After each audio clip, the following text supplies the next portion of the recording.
Okay, you got a sucker. Use a sucker.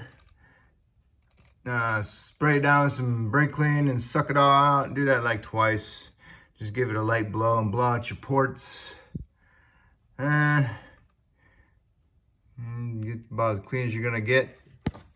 I don't know, might be a little dirt in there, yeah, still. That's good. It's good. So I got it all cleaned up. So now I'm gonna prep my housing. Okay, swap over your heater hose.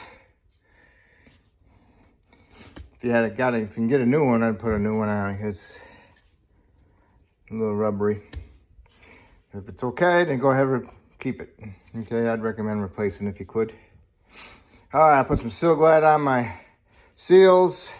Make sure you wrap it around that. And then get some on your finger and stick it down inside that hole for this one, for the oil passage. All right. And just make sure the sensors are tight. Make sure these plugs look tight. Make sure they're not gonna be leaking. Other than that, it's ready to install. And they came with new bolts, so we'll snug them up. And then we'll get out the torque spec and torque them. Okay, fish it in there. It's a little bit bigger, so a little bit tougher to go in, but it goes in. Get it down in there, put your sensors, plug them back in, and then line up your hole with the tube with the O-ring on it. Push it in there. Then put your bolts in, set them all equally, snug them up, and then you want to torque them to 106 inch-pounds. Otherwise 9 foot-pounds, but 106 inch-pounds, okay? Crisscross pattern. Okay, so it mashes it equally. All right, so then that's all set. Next we need to do is clean up our lower intake and put some new seals in it. Remove our rags out of our passages, blow them out again, clean up the surface, and then put our intake on there. Okay, got the surfaces all cleaned up on the heads. Connect your coolant line back up.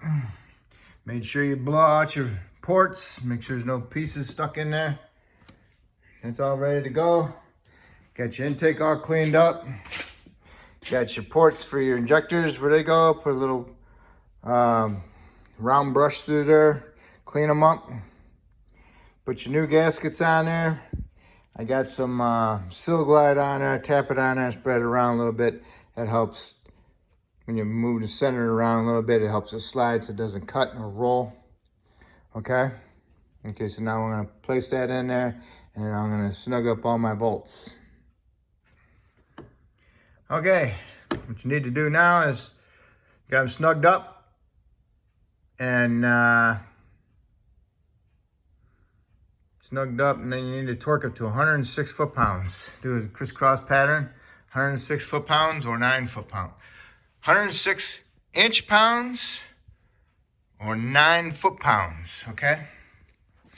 All right, now once you got that done, you need to do is put the fuel rail in there, put some grease on the injector seals so it'll slide right in.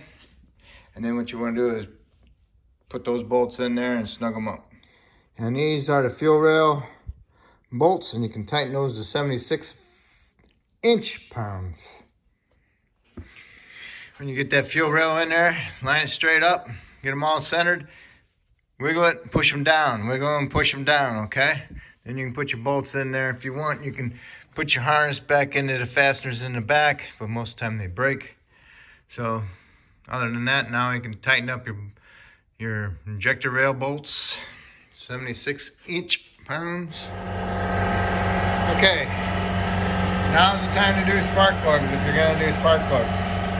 What you wanna do is you wanna loosen up the 10mm head bolt. The bolt does not come out. And pull up on it and twist and pull them out, okay? You wanna make sure that the spring's still in there on all of them. And then what you wanna do is you wanna blow out the holes with a blowgun in case any dirt falls in there. Okay, and then you want to get your 5/8 spark plug socket and extension. I like using the lock extension that locks the socket onto the extension. So when you do install them, you don't lose your socket down inside there. Okay, so I got them all out. You want to look at them, make sure they're firing good, and then you can put your new ones in. And make sure, just do a visual inspection of them. They're pre-grabbed from the factory, so otherwise you can recheck them if you like. What I always do is rub my fingers on the porcelain. If there's a hairline crack in it, the dirt on your fingers will show up in the crack.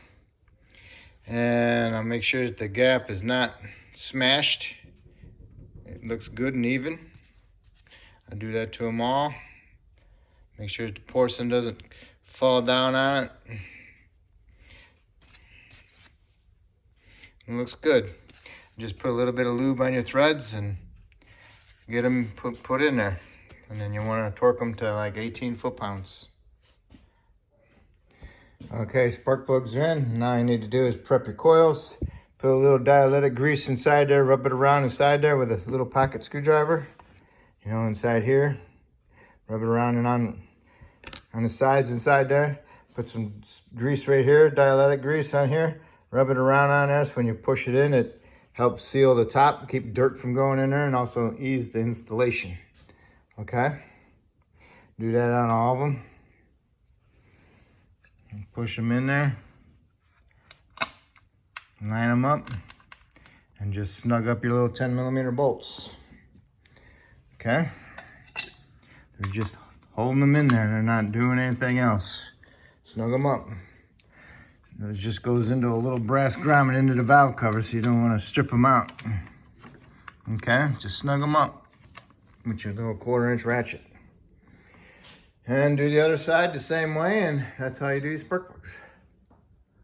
We'll move on. Okay, got all your spark plugs in. Now all you need to do is plug in your injectors on the driver's side, plug in your coils, hook up your fuel line, goes underneath like that, remember? And then this thing clipped in, and then you push the blue clip back down on it to lock it, okay? And you put this breather back on, okay? And then you go to the other side, to the passenger side, and you wanna hook up your injectors and your coils.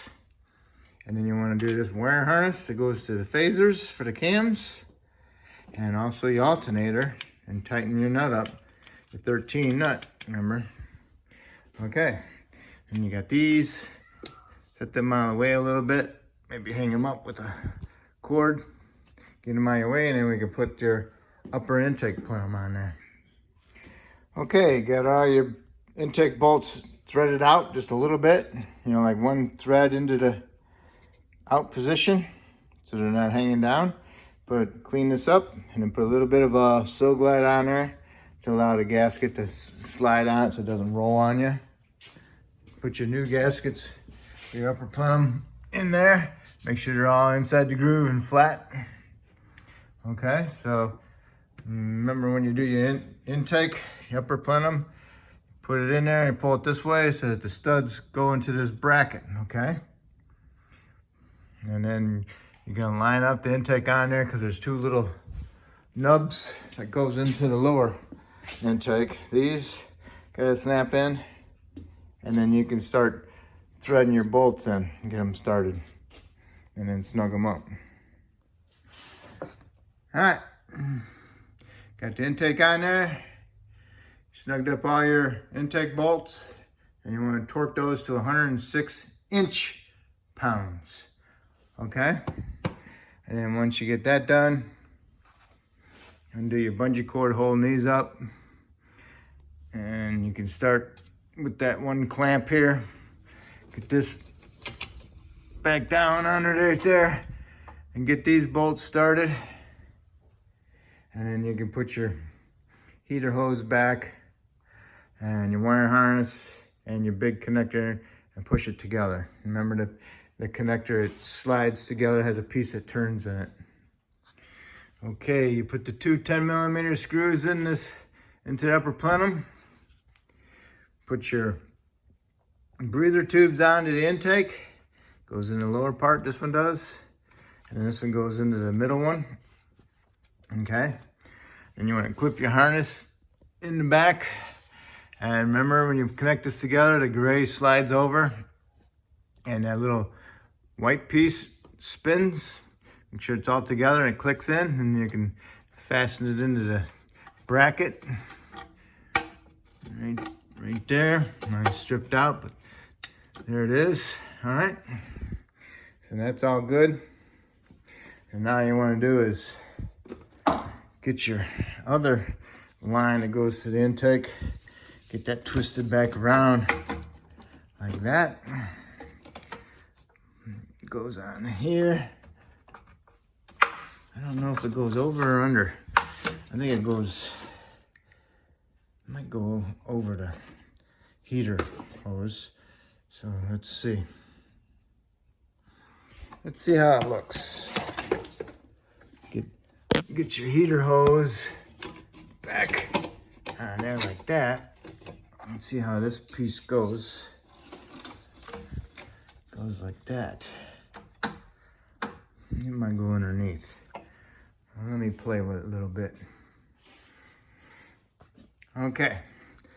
This line went underneath the heater hose, and there's a little clip that clipped into the bracket over here. Also goes underneath this breather also. So, and there it is. I got this down, the heater hose down. I got my 2 nuts on. And I got my heater hoses connected and my clamps on. All right. Now what's next? Okay. Put the 2 nuts on those little studs. Put your bracket down in there. And then your wire harness clips in over here on the side. Put these on there. Don't tighten any of them yet. And make sure this bracket loops up over where the head is over here. The bracket's got a round edge on it like that. And it goes over the little mounting thing sticking out for the bolts, okay? So now you can put these 2 10mm head bolts in there. That's all lined up. Now you can go ahead and tighten them up. Okay, make sure you tighten the 2 bolts onto the head for that bracket first, and then tighten those 2 nuts. Okay, you got that done. Put your wire harness back in and plug in your throttle body and push it on that little clip and do this one. And as always, they always get broke off. All right. So here's your connector for your intake air temp. We're getting that close. And just make sure everything else looks good. I got a little clip over here. Clips in there. But it doesn't make it anyway. All right. Everything's looking good. Now what we can do is put our, oh yeah, gotta do this thing. Gotta put that in there. Shove that back in there. And then you got those 2 little brackets with the 10mm head screws. Okay, put the foam back there first and then put your brackets on there. There's no right and left, they're the exact same bracket. Just make sure it goes into them tit holes, okay? All right, now you just snug them up. And then when you get that done, then you can go ahead and push your little retainers back in the holes. Okay, those are pushed in. Make sure you plug your map sensor in. And then also your brake hose for your booster, for the vacuum. Make sure you push that on there. All right, now what we can do is our air intake tube. Don't forget to plug in the sensor. Okay, you got the air cleaner and the intake tube on. Tighten your 8mm hose clamp. Make sure the sensor's plugged in. Line up your 2 bolts. Tighten those up. Make sure your hose is on the outside. Put those in the retainers. Fasten the 4 clips. Put on your breather tube. And I think that's it. And one thing I forgot to tell you was to remove your dipstick, because moving all this stuff around, you'll be around here, you might hit it and break it. So I forgot to tell you to remove that. Okay, now the next thing you need to do is change your oil. That came with a new filter, so you don't have to worry about that. And then once you change your oil, pour fresh oil in it, put some more fresh coolant in it, make sure it's 50-50. And then once you got your oil in, you got some coolant in, you can start it up, let it run, inspect for some leaks for oil, look down in there with a flashlight. Hopefully they cleaned it up pretty good so there isn't too much oil left down in there. And then keep adding your coolant till it's at operating temperature and you got heat. And then your coolant is full. Then you want to put your cap back on, and then you want to top off your reservoir. It's about in the middle, and that's it. And that's how you do that oil filter housing and your spark plugs at the same time. If I helped you with this video, that's awesome. It was a lot, I know. But if I helped you out, that's awesome. If you help me out by subscribing, I appreciate it. If you already did, I want to thank you.